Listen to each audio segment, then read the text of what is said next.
പെരിയ കേന്ദ്ര സർവകലാശാലയിൽ ഭക്ഷണ നിലവാരത്തെ ചൊല്ലി വിദ്യാർത്ഥികളുടെ പ്രതിഷേധം. ലഭിക്കുന്ന ഭക്ഷണം ഗുണമേന്മ കുറഞ്ഞതും ആരോഗ്യ പ്രശ്നങ്ങൾക്ക് ഇടയാക്കുന്നതും എന്നതാണ് പരാതി.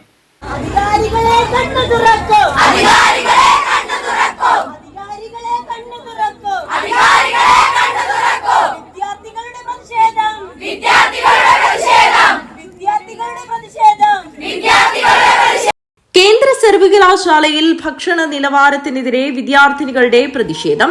കഴിഞ്ഞ കുറച്ചു ദിവസങ്ങളിലായി ലഭിക്കുന്ന ഭക്ഷണം ഗുണമേന്മ കുറഞ്ഞതും ആരോഗ്യ പ്രശ്നങ്ങൾക്ക് കാരണമാകുന്നതുമാണെന്ന് വിദ്യാർത്ഥിനികൾ ആരോപിക്കുന്നു.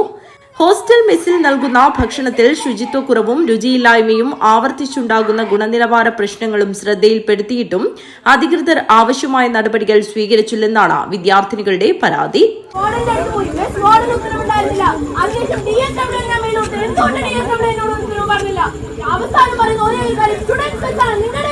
ഇതിനെ തുടർന്നാണ് ക്യാമ്പസിൽ വിദ്യാർത്ഥികൾ പ്രതിഷേധം ആരംഭിച്ചത്.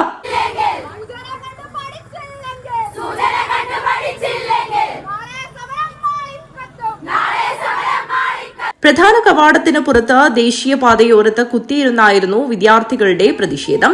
നേരത്തെയും സമാന പ്രശ്നങ്ങൾ കേന്ദ്ര സർവകലാശാല ഹോസ്റ്റലിലുണ്ടായിരുന്നു. News bureau, Periya.